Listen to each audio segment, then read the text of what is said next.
Assalamualaikum warahmatullahi wabarakatuh. Selamat pagi anak-anakku sekalian semuanya. Selamat berjumpa kembali tentunya di PJJ Online di kesempatan pagi hari ini. Semoga di pagi hari ini semuanya dalam keadaan sehat walafiat, baik ayah, mama maupun ananda serta semua keluarga. Kita berdoa dan berharap semoga Allah Subhanahu wa taala selalu melindungi kita semua dari mara petaka, penyakit, bala dan bencana. Baik anak-anak sekalian, di pagi hari ini seperti biasa marilah sama-sama kita berdoa agar kegiatan belajar kita berjalan dengan baik dan lancar dengan membaca basmalah. Bismillahirrahmanirrahim. Materi yang akan kita pelajari hari ini adalah yang pertama, cara membuat puisi, yang kedua, keragaman di lingkungan sekitar, yang ketiga, sumber daya alam yang ada di sekitar, yang keempat, mengidentifikasi keragaman suku dan budaya, yang kelima, sumber daya alam yang ada di sekitar, yang keenam, memahami makna puisi. Sedangkan sikap yang dikembangkan pada pembelajaran pagi hari ini adalah yang pertama, gemar membaca, yang kedua, kerja keras, yang ketiga, peduli sosial. Mensyukuri karunia Tuhan. Indonesia adalah negara yang memiliki keanekaragaman suku, agama, ras, budaya, dan sumber daya alam. Meskipun beraneka ragam suku, agama, ras, dan budaya masyarakat tetap hidup damai, rukun, dan bersatu. Semua itu harus kita syukuri. Bagaimana cara kalian bersyukur? Ayo mengamati. Patih Gajah Mada. Pada pembelajaran sebelumnya, kalian sudah belajar tentang cita-cita. Sekarang perhatikan gambar yang ada pada video. Siapakah tokoh yang ada pada gambar tersebut? Tokoh tersebut adalah patih kerajaan Majapahit yang bernama Gajah Mada. Patih Gajah Mada merupakan seorang tokoh yang mempunyai cita-cita besar, yaitu mempersatukan pulau-pulau dan kerajaan-kerajaan yang ada pada saat itu menjadi satu, yaitu Nusantara. Cita-cita besar Patih Gajah Mada. Gajah Mada berarti gajah yang cerdas, tangkas, dan energik.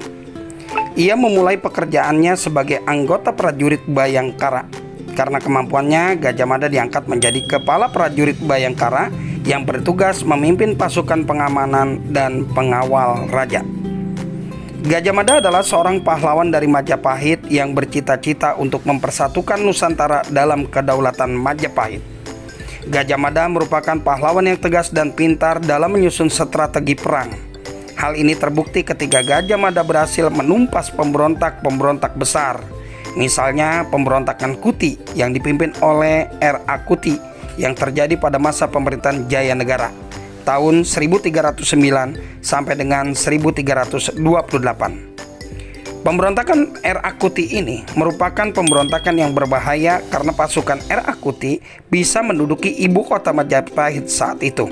Namun dengan cerdik, Gajah Mada menyusun strategi sehingga pemberontakan R.A. Kuti dapat ditumpas.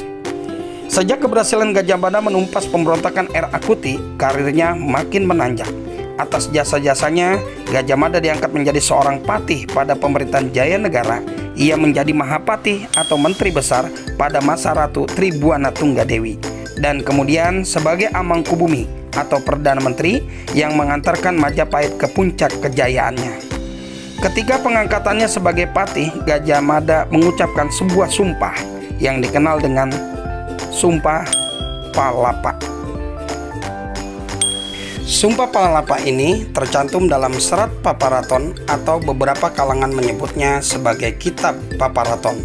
Dalam sumpah itu dijelaskan bahwa Gajah Mada tidak akan menghentikan puasanya sampai ia bisa menyatukan Nusantara di bawah kedaulatan Majapahit.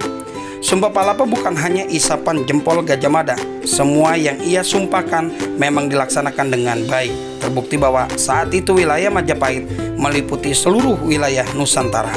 Saat itu wilayah Nusantara meliputi seluruh semenanjung Melayu atau Malaysia dan Singapura, Sumatera, Jawa, Kalimantan, Sulawesi, Sunda Kecil, Bali, Maluku, Papua, hingga Australia. Oleh karena itu, Muhammad Yamin menyebut Majapahit dengan sebutan negara nasional kedua di Indonesia. Kisah Gajah Mada ini tidak akan terlupakan oleh sejarah. Kesungguhan dan kegigihan Gajah Mada dalam menyatukan Nusantara merupakan suatu pencapaian yang sangat bagus dan tidak akan dilupakan oleh sejarah sebagai kemegahan Majapahit pada waktu itu. Baik anak-anak sekalian, setelah kita mendengar, membaca, dan melihat tentang Gajah Mada, sungguh hebat perjuangannya hingga Nusantara menjadi Indonesia seperti sekarang ini. Baik anak-anakku sekalian, setelah kita mempelajari tentang Mahapati Gajah Mada, kita akan mencari tahu tentang keragaman suku dan budaya di lingkungan sekitar. Usaha Pati Gajah Mada untuk mempersatukan Nusantara telah terwujud, meskipun wilayahnya tidak seluas yang dicita-citakannya. Nusantara terdiri atas berbagai suku bangsa, sehingga usaha untuk menyatukan wilayah dan masyarakat di dalamnya tentu tidak mudah. Oleh karena itu, bangsa Indonesia harus memelihara persatuan dan kesatuan dengan sungguh-sungguh. Baik anak-anak sekalian, kita akan memasuki mengidentifikasi keragaman suku dan budaya. Pada pembelajaran sebelumnya, kalian telah mempelajari pemanfaatan sumber daya alam. Salah satunya adalah pemanfaatan sumber daya alam untuk membuat bangunan. Apa yang seharusnya dilakukan sebelum membangun bangunan? Perhatikan video yang ada pada video ini. Apakah profesi orang pada gambar tersebut? Apakah pekerjaan utama yang dilakukannya? Sebelum dibangun, suatu bangunan dirancang dan digambar terlebih dahulu. Modalnya adalah oleh seorang arsitek. Adakah di antara kalian yang bercita-cita ingin menjadi arsitek? Baik anak-anak sekalian, perhatikan beberapa bangunan hasil karya arsitek berikut. Yang pertama adalah Candi Borobudur, yang kedua Waduk Jatiluhur, yang ketiga Jembatan Nasional Suramadu, yang keempat Masjid Istiqlal. Candi Borobudur. Nama Candi Borobudur mungkin sudah tidak asing lagi di telinga kita. Candi Buddha terbesar di abad ke-9 ini memang sangat terkenal di Indonesia. Kemegahan candi ini membuat setiap orang ingin berkunjung ke salah satu candi yang masuk ke dalam keajaiban dunia. Candi Borobudur dibangun oleh Raja Samaratungga, salah satu raja kerajaan Mataram kuno. Candi ini memiliki 1460 relief dan 504 stupa dengan bentuk bangun punden berundak-undak yang terdiri atas 10 tingkat. Yang kedua adalah Waduk Jatiluhur. Waduk Jatiluhur adalah waduk yang membendung aliran Sungai Citarum. Sungai Citarum adalah sungai terbesar di Jawa Barat yang membentang dari Gunung Wayang, Kabupaten Badung atau Hulu, dan bermuara di ujung Karawang atau Hilir. Bangunan utama waduk atau bendungan terbuat dari tumpukan batu dengan inti tanah liat kedap air. Ukuran waduk: lebar puncak 10 meter, lebar dasar 600 meter, tinggi maksimum 105 meter, dan panjang puncak 1220 meter. Selain bersumber dari Sungai Citarum, Waduk Jatiluhur juga mendapat air dari sumber-sumber setempat yang berupa aliran-aliran sungai di daerah sekitar waduk. Air waduk ini bersumber dari aliran Sungai Citarum dan suplai dari sumber-sumber setempat. Selain itu, curah hujan wilayah Jawa Barat yang sangat berpengaruh pada jumlah air yang masuk di waduk ini. Dan yang ketiga adalah Jembatan Nasional Suramadu. Jembatan Nasional Suramadu adalah jembatan yang melintasi Selat Madura, menghubungkan Pulau Jawa, Surabaya, dan Pulau Madura di Bangkalan. Dengan panjang 5.438 meter, jembatan ini merupakan jembatan terpanjang di Indonesia saat ini. Jembatan Suramadu terdiri atas 3 bagian, yaitu Jalan Layang, Causeway, Jembatan Penghubung Afras Bridge, dan Jembatan Utama Mains Bridge. Seorang arsitek juga dapat berperan dalam usaha mempersatukan antar umat beragama. Di antaranya adalah Masjid Istiqlal. Pernahkah kalian melihat Masjid Istiqlal? Baik, Masjid Istiqlal adalah masjid terbesar di Asia Tenggara. Masjid Istiqlal terletak di Jalan Taman Wijaya Kusuma atau Jalan Veteran, Gambir, Jakarta Pusat. Lokasinya di bekas Taman Wilhelmina, di timur laut lapangan Medan Merdeka yang di tengahnya berdiri Monumen Nasional atau Monas. Di seberang timur masjid ini berdiri Gereja Katedral Jakarta. Masjid Istiqlal dibangun pada masa pemerintahan Presiden pertama Indonesia, Soekarno, pada tahun 1961. Pembangunan masjid ini memerlukan waktu 17 tahun hingga digunakan pertama kali pada tahun 1978. Perancangnya bernama Friedrich Silaban. Luas masjid mencapai 4 hektar yang bisa menampung hingga 61.000 jemaah. Total kawasan masjid seluas 9,5 hektar.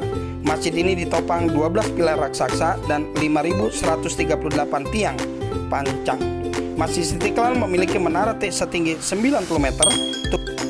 Tubuh menara dibuat dari marmer setinggi 66,66 meter dan menara baja anti karat 30 meter. Masjid Istiqlal memiliki 7 pintu gerbang masuk. Pada bagian dinding terdapat kerangka logam berlubang. Dilihat dari kejauhan terlihat bolong-bolong persegi yang menawan dan eksotis. Bolongan itu memiliki fungsi dan kegunaan sebagai lubang udara, penyekat sekaligus jendela. Seluruh bangunan sebagian besar dibuat dari marmer putih dan dilengkapi dengan baja anti karat. Setelah kita melihat dan mempelajari berbagai macam karya arsitek, Candi Borobudur, Waduk Jatiluhur, Jembatan Suramadu, dan yang terhebat lagi adalah Masjid Istiqlal Jakarta. Nah, ini akan menjadi pengalaman tersendiri. Luar biasanya para arsitek merancang sesuatu hingga bisa dinikmati keindahannya, dinikmati kegunaannya oleh banyak masyarakat, bahkan menjadi kebanggaan bangsa Indonesia. Nah, sampai sini anak-anak sekalian, apa masih belum tertarik buat menjadi seorang arsitek? Arsitek adalah orang yang mempunyai kelebihan dalam bidang pembangunan. Baik anak-anak sekalian, kita lanjutkan pembahasan tentang pembelajaran kita, yaitu pemanfaatan sumber daya alam. Manusia memiliki kebutuhan yang begitu banyak dan terus berkembang dari masa ke masa. Untuk itu manusia terus memanfaatkan sumber daya alam di sekitarnya semaksimal mungkin dan sebijak mungkin. Berikut ini beberapa cara yang dilakukan manusia untuk memanfaatkan sumber daya alam. Yang pertama adalah bidang pertanian, yang kedua bidang perikanan, ketiga bidang pertambangan, keempat bidang peternakan, kelima bidang perkebunan, dan keenam bidang pariwisata. Baik anak-anakku sekalian, kita akan bahas satu persatu tentang bidang-bidang yang tadi kita sudah sebutkan. Yang pertama, bidang pertanian. Tanah yang subur dan ketersediaan lahan yang luas disertai iklim yang mendukung merupakan kekayaan alam yang tak terhingga yang Tuhan berikan kepada rakyat Indonesia. Tak heran jika mayoritas rakyat Indonesia menjadikan bidang pertanian sebagai mata pencarian utama mereka. Dalam kegiatan pertanian terjadi usaha pemanfaatan sumber daya alam berupa tanah, air, bibit tanaman, serta iklim. Dengan pengolahan yang baik, kegiatan ini akan menunjang kebutuhan manusia akan bahan makanan yang merupakan salah satu kebutuhan primer manusia. Yang kedua, bidang perikanan. Perikanan merupakan salah satu kegiatan pemanfaatan sumber daya perairan. Bagi negara yang memiliki perairan yang luas seperti Indonesia, sangat berpotensi untuk mengembangkan kegiatan di bidang ini. Kegiatan perikanan meliputi penangkapan, pemeliharaan, dan pembudidayaan ikan. Kegiatan ini umumnya dilakukan secara alami dengan cara menangkap ikan dari laut, sungai, dan danau-danau. Ada pula yang melakukannya dengan cara dibudidayakan pada media tambak, kolam, atau keramba. Yang ketiga, bidang pertambangan. Negara Indonesia merupakan negara yang kaya akan sumber daya alam berupa hasil tambang.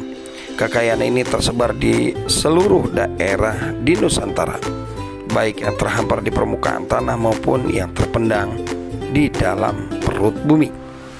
Yang keempat, bidang peternakan. Peternakan merupakan kegiatan pemeliharaan dan pembiakan hewan ternak untuk diambil hasilnya. Peternakan yang banyak diusahakan di Indonesia berupa peternakan sapi, ayam, itik, burung puyuh, dan kerbau.